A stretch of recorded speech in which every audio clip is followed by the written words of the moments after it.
welcome back to Seeking Rents, the podcast. I'm your host, Jason Garcia. I am the publisher of Seeking Rents. That's a newsletter in Florida about state politics with a particular emphasis on the ways big businesses and other special interests influence public policy in this state. That name Seeking Rents comes from a term in economics called rent seeking. And rent seeking is what happens when someone with lots of wealth and influence, like a big business or a billionaire, uses that wealth and influence to get laws changed in their favor in a way that allows them to capture even more wealth and influence for themselves, usually at the expense of someone else, like other taxpayers who have to pay higher taxes for the tax breaks that these rent seekers are getting for themselves, or workers that have to work for lower wages or with fewer workplace protections, or consumers that have to pay higher prices, or small businesses that suddenly find it much harder to compete against bigger businesses. So, how to say this? Florida politicians are becoming unhinged about Amendment 4. That's the proposed ballot measure that'll be on the ballot this November in Florida that would enshrine into the state constitution a prohibition against government interference with abortion. Essentially, it would make it unconstitutional for politicians in Tallahassee to pass laws that interfere with abortion access. We did a show about this, a solo show a couple of weeks ago, looking at the importance of this amendment, because not only would it undo the near total abortion ban that Florida Governor Ron DeSantis and the state legislature imposed on this state a couple of years ago or last year, it would also prevent even more extremism that is on the way, like most particularly a total ban on all abortion in Florida in all circumstances, with no exceptions whatsoever, which is absolutely something that a lot of these politicians in Tallahassee want to do. And we know that because they've said it over and over again. They're not hiding the ball on this. Anyway, if you haven't watched or listened to that show, or however you consume your podcasts, I would encourage you to go check it out. One of the things that we mentioned in that is that Republicans in Tallahassee have like repeatedly tried to stop voters from ever voting on Amendment 4. They initially tried to claim the amendment was misleading and use that to get it blocked from the ballot in the first place. But the Florida Supreme Court, to its credit, although by the skin of its teeth in a 4-3 ruling, ruled that it could go on the ballot because it's not misleading at all. It's very clear and direct. Then some folks tried to organize like a last minute special session where they could pass some sort of law interfering with the ballot access, or putting a competing ballot measure that might confuse voters. That whole plan fell apart and they weren't able to do that. The Speaker of the Florida House even gave a taxpayer-funded job to an anti-abortion analyst from the Heritage Foundation, so he could put her on the panel that studies the economic impact of proposed constitutional amendments, and they used that process to essentially write some anti-abortion propaganda right onto the ballot. But things have gone sort of haywire in the past couple of days. This past week, state investigators started showing up at the doors of Floridians who signed petitions in support of Amendment 4, brandishing like folders with all their personal info, including copies of their driver's license, trying to get them to admit that they didn't sign the petition themselves.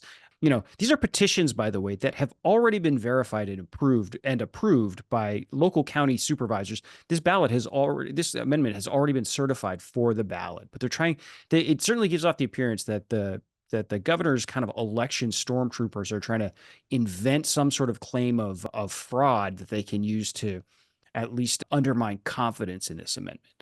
At the very same time, a state agency called the Agency for Healthcare Administration, which is supposed to be, a neutral healthcare department, posted like a full-on taxpayer-paid propaganda website opposing Amendment 4, essentially repeating all of the talking points and rhetoric used by opponents of Amendment 4, but giving it all the official state seal of approval.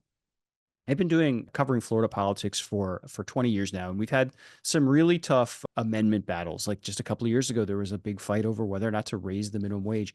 And even in all of those, I've never seen Tallahassee politicians behave like they are with this. And so I'm curious what kind of impact it was. So I invited Maya Brown onto the show. She's a Democratic political consultant in Tampa and one of the smartest political strategists in the state. She's also the political advisor to Amendment 4. So we talked a little bit about that amendment, and we also talked about what the lay of the land looks like in Florida, particularly now that following Joe Biden's decision to step down as the Democratic nominee for president and the elevation of Kamala Harris to the top of the ticket. And we also talked about a few different key local races around the state. Before we go to that, though, if you haven't already, please think about signing up for the newsletter. Subscriptions are free. None of our stories or podcasts are ever behind a paywall. There is an option to voluntarily pay for a subscription if you can afford one. If you got the means, please think about doing that. Those voluntary paid subscriptions, the money we raise from that is really helpful to covering reporting expenses like the cost of public records requests. Easiest way to find us is at seekingrentsfl.com. Let's get right to it. Here's the conversation with Maya Brown. Maya Brown, welcome to the show. Thanks for having me, Jason. I was wondering when you're going to get me on the calendar, so I'm glad to be here. Well, I was lucky I got you. Well, listen, I want to start with Amendment 4 because there is some insane stuff happening around that right now. And so correct me if I'm missing anything, but we've got essentially like the election stormtroopers are like going around to people's doors with like copies of their driver's licenses and interrogating them about petitions they signed and that have already been validated by local supervisors of elections. We've got the state using taxpayer money to set up propaganda campaign website against Amendment 4, right down to listing like political contributors to the amendment on a state-run website. And then this is all on top of the way they stacked the deck to get the misleading economic impact statement put onto the ballot. And I'm thinking here of when the Speaker of the Florida House gave a taxpayer-funded job to an analyst at the Heritage Foundation. Well, she continued to work at the Heritage Foundation. Also, they could sort of overrule the state's main economist and get this sort of really misleading and speculative language trying to scare people out of voting for this. So I say all that. What's going on and what do you make of all this? Are you concerned about this, or do we take power from the idea that they're so worried about this? Just tell me what you make of it all. I mean, I think the ball started dropping when former President Trump had to kind of walk back his comments from his first interview, right? When he was like, oh, Amendment 4, like that's something that's going to be on the ballot in my political home. That's something that I'm interested in. And then immediately the next day walked it back and was like, I'm absolutely opposed to Amendment 4. But Right. 6 weeks is way too extreme, which I think partially has to do with his vengeance and feud between him and DeSantis. Right. However, I think that's a really good signal that folks know that this is completely out of step with the majority of Americans, right? Like so many folks in America believe that 6 weeks is way too extreme for reproductive health care access. And so now, because DeSantis is one of the most spiteful politicians I've ever seen in my political life, he wants to enact revenge. And I think that's why we've seen, like you called them, the stormtroopers going to folks' homes across the state of Florida. I was concerned about the elections police when this launched last cycle. And I certainly did not see this coming into a fruition for this petition or any ballot initiative, excuse me. But I think that these voter intimidation tactics, this is something that he does quite often and certainly does show that they are afraid that this is a winning issue. We've seen it in down ballot races where folks have won on the issue of reproductive health care access. And this, Jason, I think is way too far. Like it goes beyond like even consideration of like how extreme these folks are to one, show up at somebody's home and be like, is this you? Like with this paper and the Right. signature, like you Right. said, driver's licenses. And then also taking a state funded website, framing it as, oh, this is what we are just informing people about the current status of abortion laws in the state of Florida. But here's this illegal paragraph on our opposition to Right. Amendment 4. And it's like, who is our? Like, let's define like pronouns of our and we, Right. etc. Because again, the majority of Floridians and the majority of Americans agree that there should be some reproductive health care access. So Right. it is a shame that our state is now putting itself in direct opposition of the people that is, inclined and set up to serve, and weaponizing what people are paying into to be in opposition to that, right? Right. And it's the framework of the amendment itself is government interference. We're Right. seeing it time and time again where folks are trying to weaponize government to interfere with healthcare decisions between a woman, her doctor, her faith. And it has nothing to do with a state representative from Wakulla County. I'm so sorry. Like that no Right. one did that, right? Like, and so I'm convinced that November 5th, we're going to see, hopefully, knock on wood, that 60% threshold reached and approval for this ballot initiative to enshrine it in the Constitution. Because right now, of course, right now in Florida, we just have the right to privacy that is protected in the Constitution, even though the legislature continues to offer bills that are being signed by the governor to push and roll that back. But hopefully, this constitutional amendment will enshrine our reproductive health care access. And Jason, what's fascinating to me is because the legislature and the governor is so out of step with the 22 million Floridians, everything that we've seen that are winning issues always happen by citizen-led amendments in the state, right? It was the funding for the environment, which now our governor hates, apparently, even though we thought that was something he was going to be a moderate on and wants to bulldoze that and for about 15 minutes. Exactly. And rights restoration to returning citizens, all of these things. Minimum wage have overwhelmingly passed in the state was by citizen-led amendment, and again should be some sort of wake-up call for those 160 folks, 61 including the governor in Tallahassee, that like they need to get it together. Right. We had a show recently, or I recorded a show where I was sort of making the case that Amendment 4, Florida already has like a near total abortion ban. You mentioned the 6-week abortion ban, which like in practice is actually like a 2-week abortion ban. It's basically a near total abortion ban.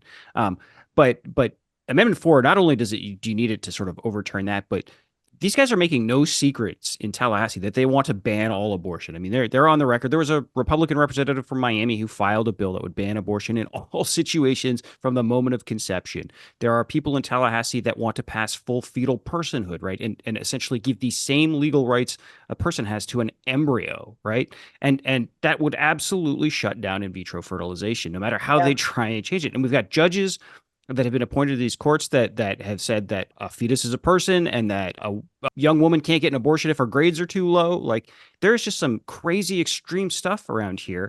And where I'm sort of going with this kind of rant is I wonder if they're going to such extreme lengths to mess with this amendment. Like again, I have never seen, even in the minimum wage, which, the Florida Chamber of Commerce, Publix, and Disney were all up in arms about that, but you still they weren't able to get the state to go knocking on people's doors, like brandishing copies of their driver's license and interrogating like everyday folks.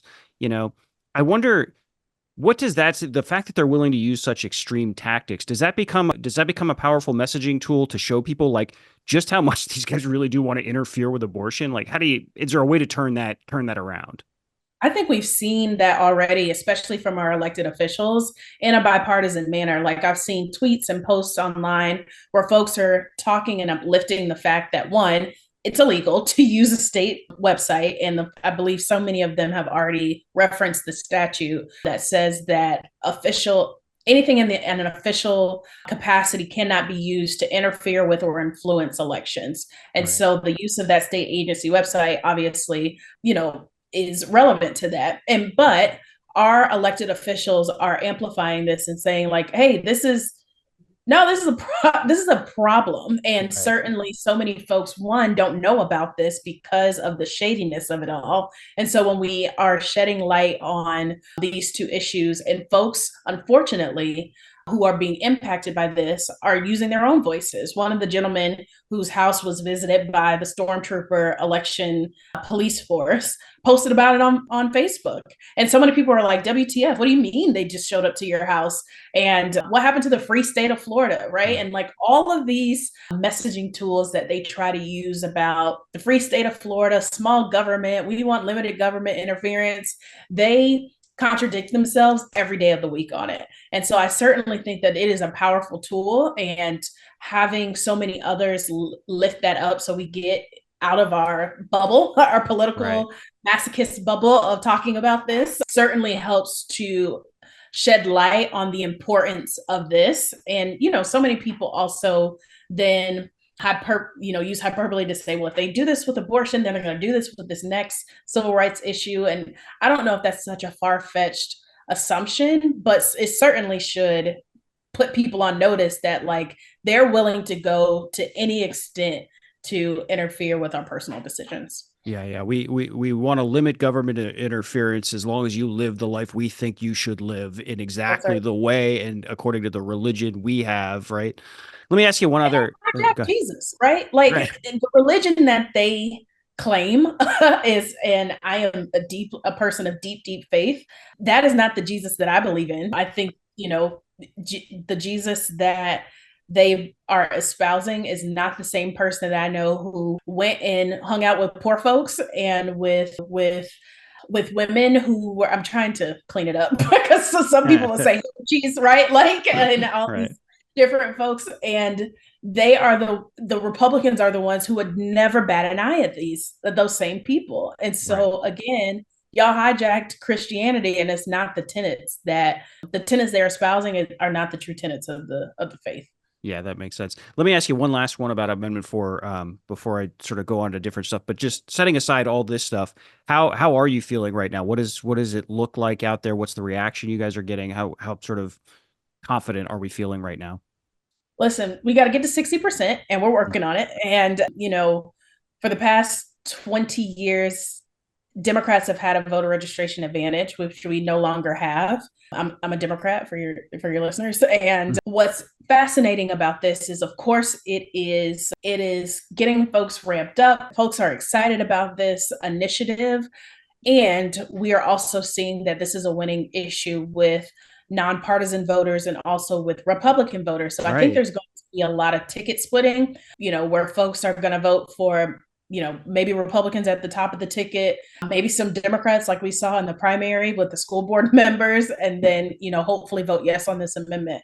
And so I'm not leaving anything to chance, Jason, in terms of this amendment. I know that this campaign is working really, really hard, but unfortunately is getting hit on every side by this foolishness Mhm. of Ron DeSantis being afraid and Trump vacillating on this issue. So there's a lot that they are trying to, you know, react to and still get our message out. But I do think that this is going to be a winning issue for sure in November.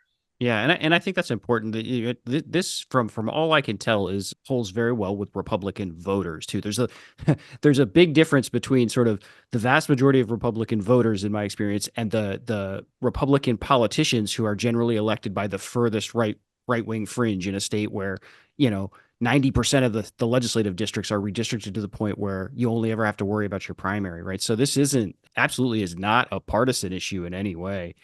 Absolutely. Absolutely. I mean, and we saw, and I referenced it a bit ago, but we saw for the Republican primary results, folks voted for Rick Scott, voted against Ron DeSantis's endorsed school board candidates and overwhelmingly retained Democratic candidates or elected them. And then we saw some shakeups with the judicial candidates as well. So again, I am hoping that now Republicans are starting to break away from the unilateral thought process and also the kind of the appeal to the right wing and saying like, hey, this, I can go in the booth and do what I need to protect my own, singular ideals. That makes sense. Well, let me ask you sort of more broadly about Florida. I'm curious your perspective. One of I'm more like I tend to focus more on like policy than campaign. So I'm kind of an ignoramus when it comes to like political strategy or just like campaigns and stuff. But I've been fascinated by like what sort of impact has the the dropping of Joe Biden and the moving to Kamala Harris had on sort of the electorate or on sort of the look of the campaign in Florida. And I guess this is all going to be a long-winded way. Like, do you think Florida is in play for Democrats at all this year, or is that still too much of a stretch? Every cycle I get excited about being a Democrat and I'm let down. So I don't know if my pessimism is probably clouding the fact that this is something that actually could happen, or the fact, but I don't think that that is in conflict with the fact that we are seeing a surge of energy like we've never seen before Biden dropping out. And I think that is because so many people see themselves in the diversity of the ticket that we have now with the Democratic nomination, which is fantastic, but I need that to result in votes, right? Like I need that to translate into people signing up to vote by mail, people signing, making a plan to vote earlier, vote on election day.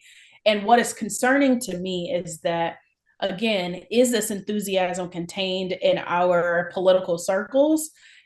And how are we combating these voter suppression laws that came out of the last two legislative sessions with the rollback of vote by mail, the inactive voter problem that's in the state of Florida? And once we see those two things converge, Jason, I think then we can actually maybe declare that Florida is in play. But us, you know, having these office openings and yard sign rallies, all of that is great for the morale and the feel good of the thing, but that needs to translate into making sure we get our VBM registrations back to where they were before they purged the rolls, and that I'm not seeing just yet. Yeah, that makes sense. Well, setting aside like then the top of the ticket stuff, what would be and Amendment 4, since we talked about that, but what would be some of the other places? Where are you looking at? What are some of the, in your mind, some of the key races or races that will be most illuminating on, when we look back at the results that say, Florida has continued this redward shift. It's coming back towards the center. Just where are some of the places you're watching?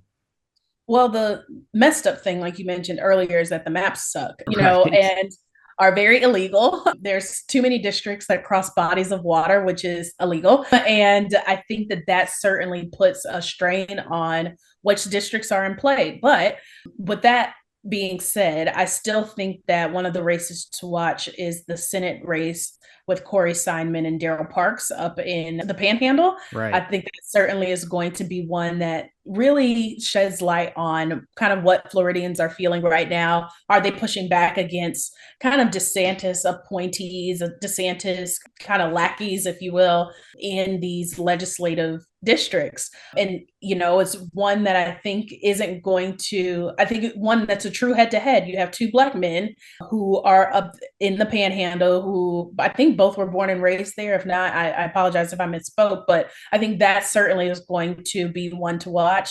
There's some in Central Florida, I think, where we have our Democrats have the biggest advantage to pick up seats with Sarah Henry. Of course, retaining Tom Keene's seat is going to be really important since that was won in a special election. And then, of course, looking down in Miami, where former Representative Joe Saunders is running again Right. for the legislature down there against Fabian Basabi, or whatever his last name is. I apologize on mispronouncing that if I did, but that certainly is going to be a seat to watch as well. Yeah, I think we just did a piece where we tried to look at the legislative map, and I think the best I could do was find like 15 House races that were potentially competitive. And even as I'm writing that, I'm sort of thinking it's probably less than 10. One thing I'm interested though is when I did that, I was shocked at just how many are in Orlando. Essentially, Orlando voters could decide the supermajority all by themselves. And how is that just like a quirk of timing, or how is it that there are so many swing seats in Orlando? Is that a feature unique to the region? And I'm going to ask you a second corollary to this is I'm used to in the past following this that like it's always Orlando and Tampa have a bunch of swing seats, but like there don't seem to be many in Tampa this year. And is this just like a quirk of the calendar thing, or has there been structural changes in Orlando and Tampa? Just curious what you make of all of that. Well, a couple things come to mind. One, I think that the negotiations of the maps is certainly one of those things that influences the outcome of what we have. I think also in terms of the influx of folks who moved here during the pandemic also is impacting the voter registration. We've seen a large number of folks from the Northeast come down and move into the Tampa Bay area, which is like blossom the population, and certainly even impacted the population a little bit. We've seen the voter registration advantage that Democrats had in Hillsborough County narrow significantly during and post that time period.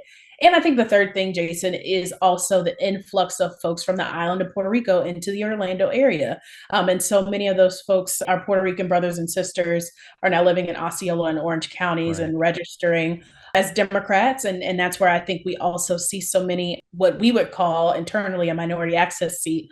Some of those Hispanic based seats come up as opportunities too. Yeah, that makes sense.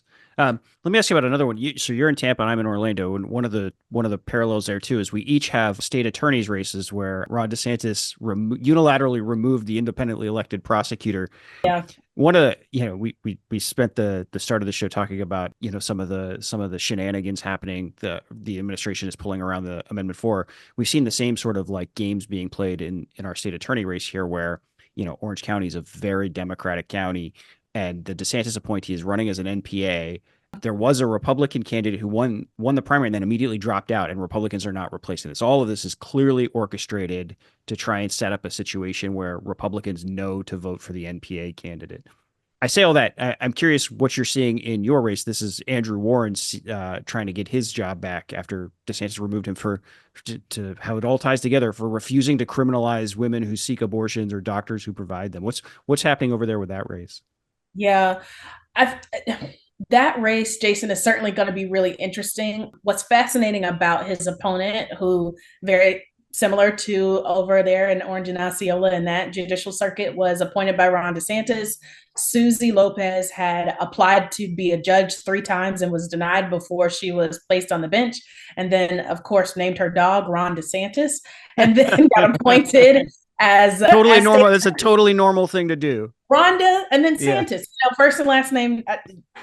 Who would have thought that, as naming your puppy that? I wouldn't, but that race certainly is one that's being heavily watched.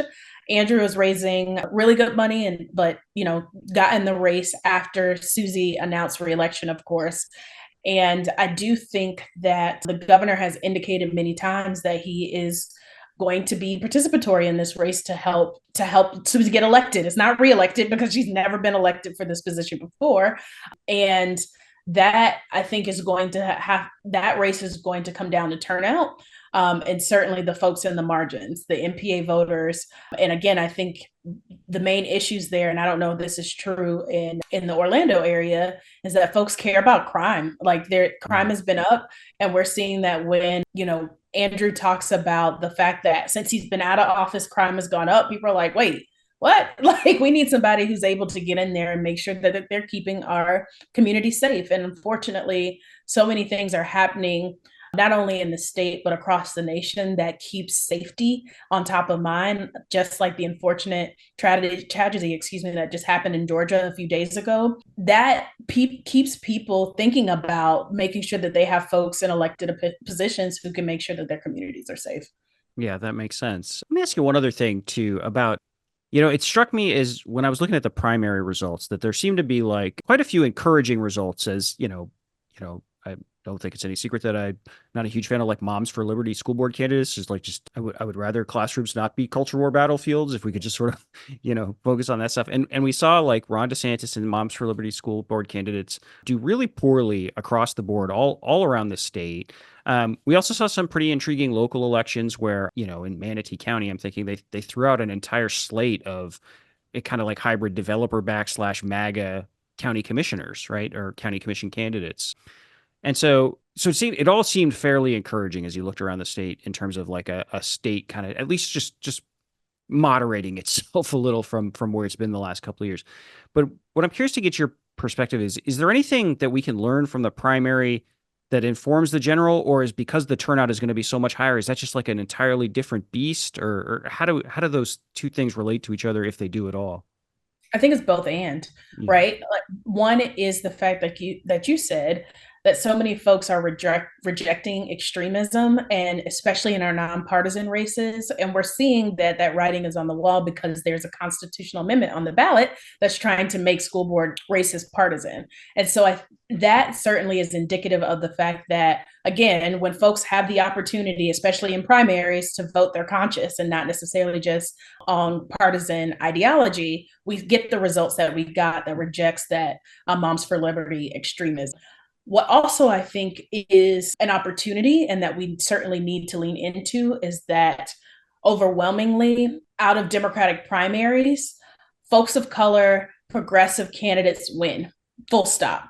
And what we need to make sure happens is that they could get through general elections, right? And so we saw, of course, a very, very close election between Andrew Gillum and Ron DeSantis. And a lot of folks have opinions about what went wrong and awry in terms of those election outcomes.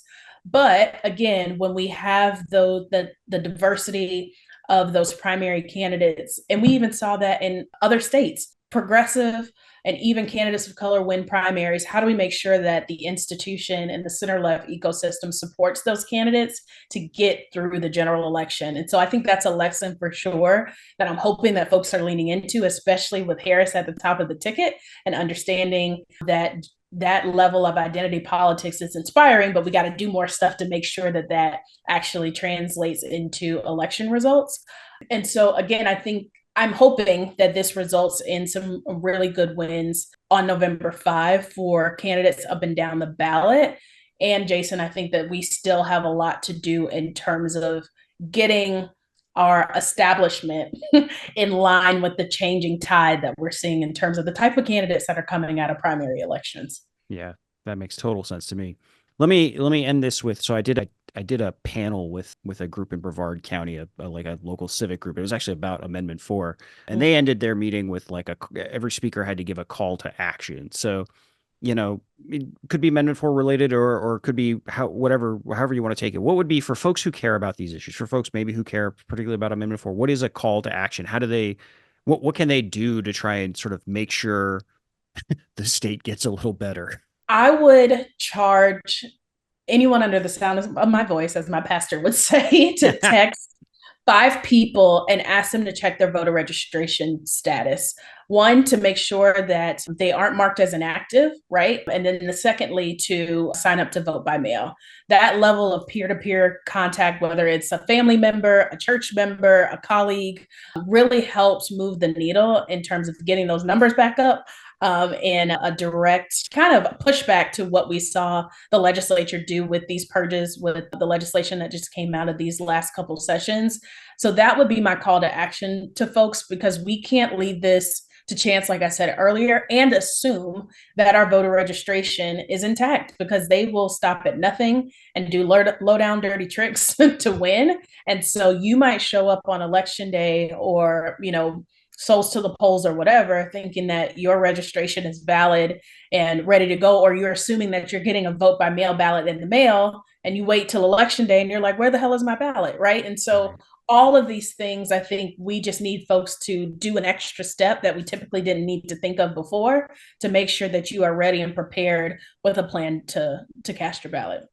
I'm going to text 5 people this weekend.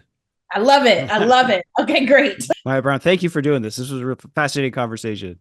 Awesome. Thank you for having me, Jason. I appreciate it. All right. Thank you to Maya Brown. I really am going to text 5 people this weekend, and I hope everybody who happens to listen to this follows that advice and does the same thing too. Maybe let me add another call to action. Once you get done doing that, think about signing up for Seeking Rents. Subscriptions, like we said at the top, are always are free. None of our stories or shows are behind a paywall, but there's the option to voluntarily pay for one if you can afford it. And again, also remember to check us out on YouTube. If you like watching your podcasts, maybe follow us there, give a like to whatever you see there as it relates to Seeking Rents, the podcast. Okay, thanks for listening, and we'll be back again soon.